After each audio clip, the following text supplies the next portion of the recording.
Hey everyone, the Obi-Wan Kenobi TV show has officially begun, and we've already gotten to see parts 1 and 2.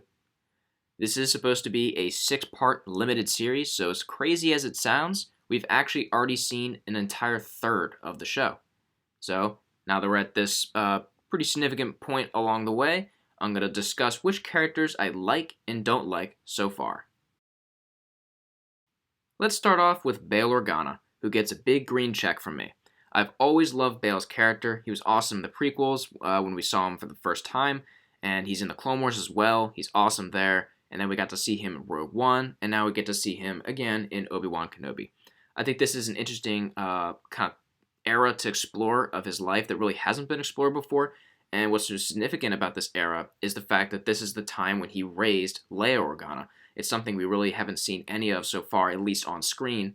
I'm not sure if we see any of it in comic books or anything, but on screen, this is something really new and really fresh, and I'm really excited to get to explore it further. I think he's a great, political figure fighting for the good of the galaxy, and obviously he ends up forming, the backbone of the rebellion, and he was really good during the Clone Wars and during the time of the Republic. He's just a fascinating character, but getting to explore this kind of, his role as Leia's father, I think is great, and I'm really looking forward to seeing more of it. Big green check for me. I think he's an excellent character. Happy to have him in the show. Now, let's talk about Leia Organa, another character who gets a nice green check from me. I think this role was cast very well. The girl playing Leia, I think, does a great job of capturing her essence and her personality traits and her look and just all the kinds of things we love about the classic character that is Leia Organa. I mean, if you think about it, Leia Organa is really one of the most significant characters in the entire Star Wars universe. So definitely some big shoes to fill, but I think they were definitely filled very well. I'm really enjoying her relationship with Bail Organa, as I mentioned earlier. I think it's cool to see the whole father-daughter relationship as Leia's growing up as a child, something we haven't seen on screen before. And also, I like how she's getting to interact with Obi-Wan. It's something that wasn't referenced in A New Hope or any of the original movies, but I think it still fits, it still works, and it's nice to see that relationship building. And as a Star Wars fan, seeing two massive characters like Leia Organa and Obi-Wan Kenobi interacting is really cool. I also enjoyed the scene where Leia was talking to that bully kid or cousin.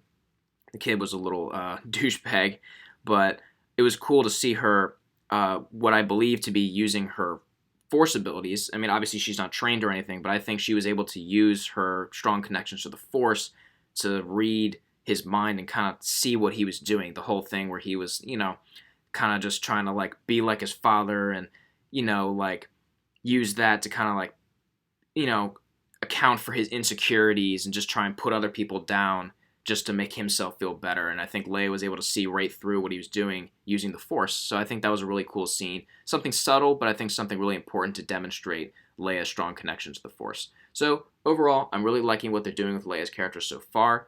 The only thing I didn't really like was the chase scenes. I mean, I think it was a bit unrealistic. I think any grown adult would be able to catch her, but that's a small thing that I think is pretty irrelevant.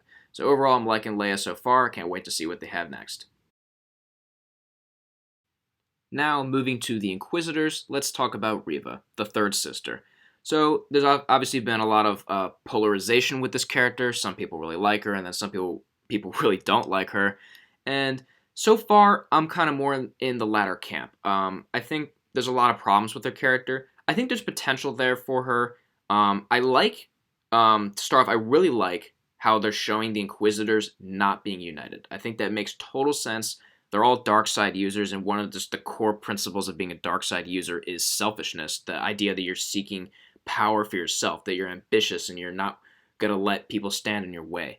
So the idea that these Inquisitors would all just be buddies, just good old friends, I think is ridiculous. So I like that they're showing her butting heads with the Grand Inquisitor and with the Fifth Brother, and kind of trying to find Obi-Wan on her own and not have to let them take credit for that. So I like that.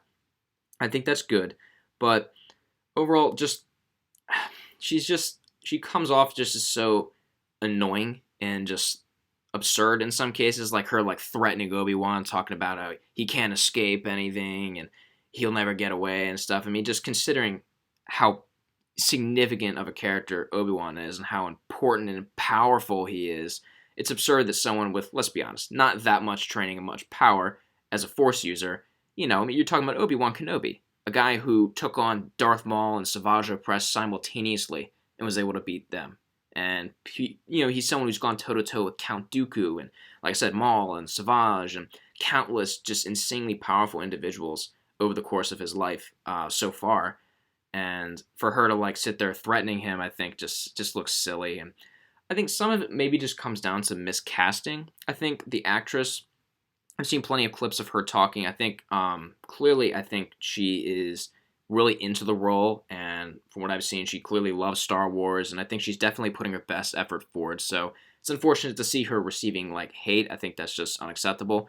To just hate on people and just be so nasty and mean to people for what they're doing, especially when they clearly care. So I think that's really sad to see. But overall, I do have to kind of agree. I think I almost feel like it's a miscast. I just don't feel like her character is just, I don't know, just something just kind of bland and just unbelievable almost about her just kind of crazy anger and just like, her being so headstrong, and I don't know, it just doesn't really work out for me. So far, I'm going to give her kind of a neutral rating because I think the saving grace will be a potential explanation, as we saw in the first episode, part 1. They showed that Order 66 scene, and a lot of people are speculating that one of those younglings was actually Reva, the third sister, as a Jedi youngling at the time of Order 66. So I think it is possible, very possible, that we get to see some more backstory, some more explanation for why Reva is the way she is. And if that's done right, I think she could definitely be a better character and could develop more. So far I'm going to give her a neutral rating. Keep her neutral, and we'll see how she progresses. She could move down to, my don't like category or to the like category, but for now I'm going to keep her kind of in the middle. So far, not liking a lot of what I'm seeing, but I think there's still potential, and I think, I'm gonna be optimistic. I think we might end up liking her more as the story progresses. So only time will tell. Hoping for the best. Moving on to some other Inquisitors, let's talk about the Grand Inquisitor, who actually gets a green check from me. I was not expecting this, but I'm very happy to be pleasantly surprised. Coming into the show, there are two main reasons that I was worried about this character.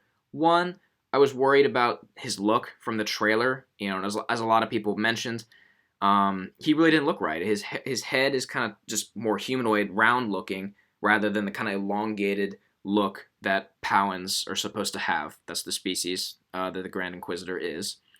So the look looked kind of off in the trailer. And then second, the fact that the actor playing the Grand Inquisitor in the show, Rupert Friend, said in the week or two leading up to the show, he said that he didn't watch Star Wars Rebels to prepare for this role because he wanted to, from what I saw, he said he wanted to have his own unique take and he wanted to honor the character and not have something I don't know,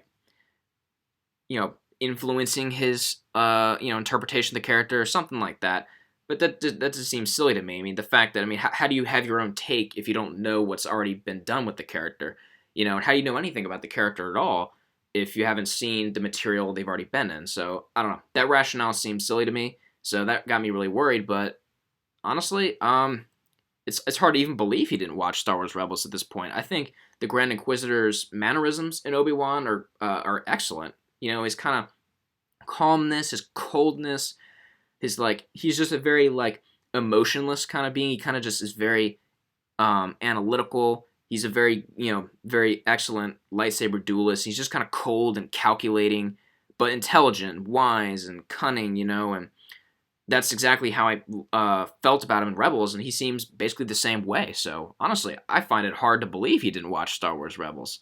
I think he nailed the character, and I think he's great so far. And I like his conflict with Reva, the third sister, and I like how he's leading the Inquisitors and kind of heading up this effort to track down the remaining Jedi, who survived Order 66. So I like what I'm seeing so far. I think he's done great. So green check from me for the Grand Inquisitor, and I'm excited to see. Obviously, It looks like he was killed by the third sister, but I'm assuming that he's not actually dead since he's in Star Wars Rebels. So unless they retcon Rebels, which I don't see that happening.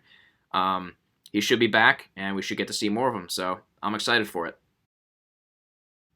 All right, so the last Inquisitor I'll talk about is the fifth brother, and he's another character who gets a green check from me.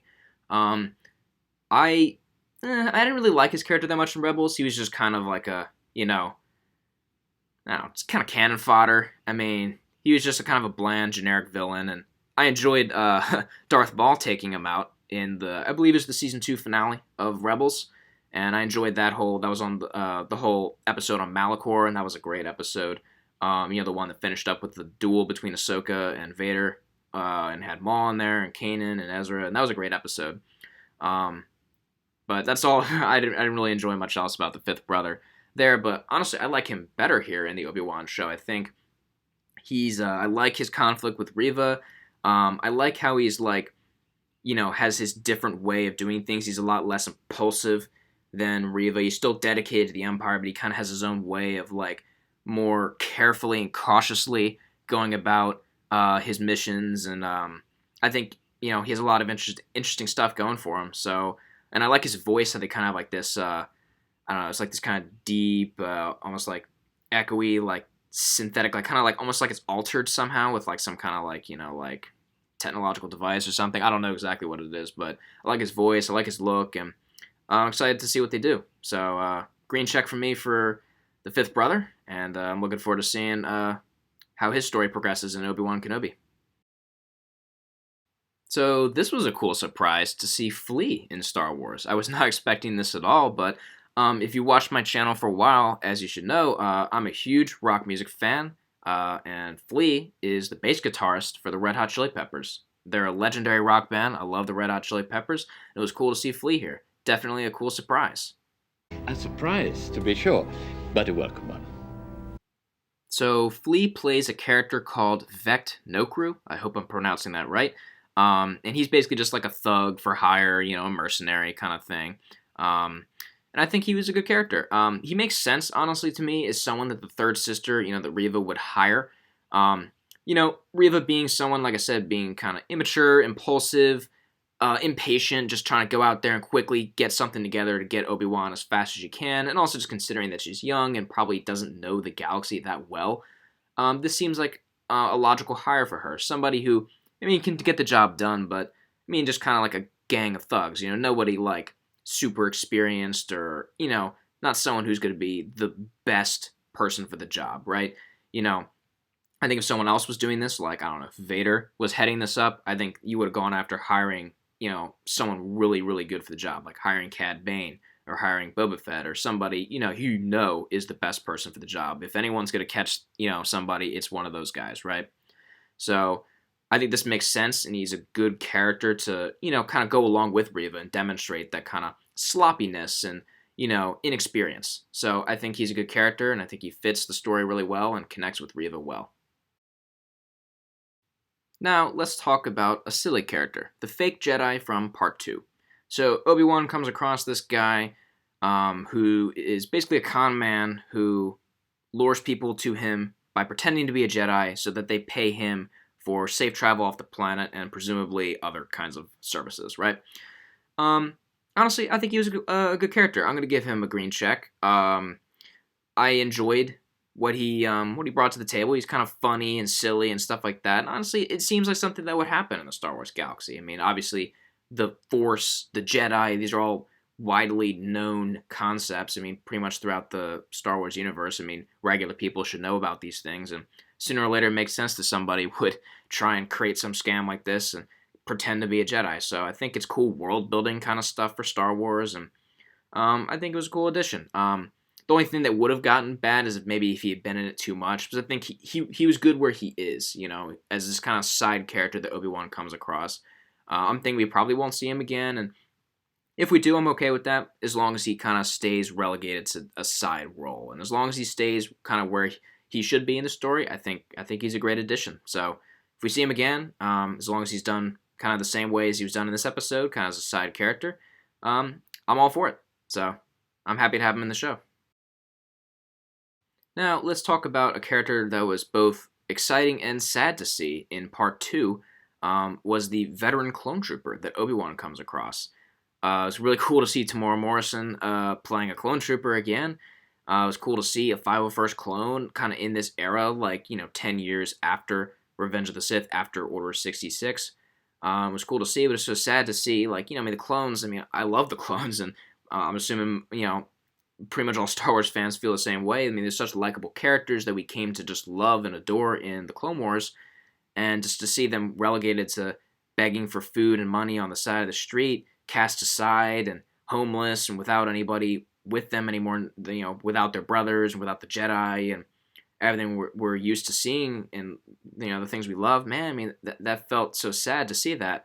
I think this was, definitely a green check character for me. Glad to see this character. Again, more world building, right? Like, what are the clones up to at this point, So I like adding these details. I think it was a great addition. It makes sense. It was a good moment for Obi-Wan, too, just to have him see the clones. And obviously, his most recent experience was likely Order 66, so obviously something very negative, feeling betrayed by the clones. But I think this was a critical moment for him to really realize, hey, this wasn't the clones' doing. In fact, the clones were pawns, just like the Jedi, and the same thing really happened to them. So they didn't end up being any better off. The Jedi Order was destroyed. The remaining Jedi were cast aside and, are hunted down now. And the clones really aren't all that different in their situation. So I think this was a cool moment and definitely a great detail, albeit very unfortunate and sad. Now, let's go back to the Tatooine characters and talk about Owen Lars. Owen, I guess for me, I'm going to give him a neutral rating. I think Owen, I think in the show so far, he definitely aligns with what I've heard of and seen from comic book, stories about him, and then also what we saw of him in A New Hope. He is kind of a guy set in his ways. He's very traditional and kind of, closed-minded, and definitely someone who, he loves his family and everything and his farm, but that's his whole world, and he, I think, definitely treats anything different or unique as dangerous, and clearly he has a lot of contempt for Obi-Wan, and I think that all fits with the character from A New Hope. I think everything we saw from A New Hope, from his character, it's very obviously the same human being, So I think all that was done very well, but the one thing I feel like is lacking is more of an explanation of how he came to dislike Obi-Wan so much. It makes sense just from his attitude and who he is as a human being, but a lot of the stuff about Anakin and how Owen considers, he sees Obi-Wan as this failure, this person who misguided Anakin and led him astray, right? And he doesn't want the same for Luke. But I wish we could see more of that, see more of I don't know, Obi-Wan's conversations with Owen in the past and how Owen kind of came to this conclusion, what information he heard and how he came to, associate Obi-Wan with all this, negativity and how he sees Obi-Wan as the sole reason Anakin was, a failure, why he fell to the dark side, right? So I wish we could see more of that. And for that reason, we may see it in the future, which would bump my rating up to a green check. But as of now, I'm leaving Owen as having a neutral rating because I feel like we need more details to be able to really solidify why Owen is the way he is. So the last character I'm going to talk about is the most important, the central character of the whole show, Obi-Wan Kenobi. And as sad as it is for me to do this, I'm actually going to say I don't like what they're doing with Obi-Wan so far in the show. He's going to get a red X from me so far, simply because I don't really think what they've done is Obi-Wan. I really don't. I look at this character and it really just doesn't seem like Obi-Wan to me. For me, Obi-Wan is someone who embodies hope and perseverance and grit and determination to be able to overcome a lot of hardship in order to fight for good. And that's how he was to me in the prequels and in the Clone Wars, and that's also how he is in the originals. In this, right now he's just kind of a defeated character. He's somebody who refused to help out another Jedi and turned him away, and he even at first refused Bail Organa, saying, "I'm a changed person, I can't help you anymore." And that seems so un-Obi-Wan like to me. Just like I said, I'm looking at this character, I almost don't feel like he's Obi-Wan, and also the fact that he cut himself off from the Force, and I really don't know if that's something he would do and the whole thing where like he had to struggle to use the Force again. He could barely lift Leia off the ground to save her from falling and dying. I mean, that just seemed absurd to me. This is Obi-Wan Kenobi, a legendary Jedi Master who is one of the most powerful Force users to ever live. And you're telling me the guy who was able to go toe-to-toe with Count Dooku and Darth Maul and Savage Opress and countless others, even after being a little rusty and older, you're telling me he's not going to be able to, like, lift up a kid? I mean, I'm sorry, but that's just a joke. Even if he's cut himself off from the Force so long, which, again, I think is kind of stupid, I think it's absurd. In age, I mean, Count Dooku was, like, a very old man, and he was one of the most powerful Force users in the Star Wars galaxy, despite being as old as he was.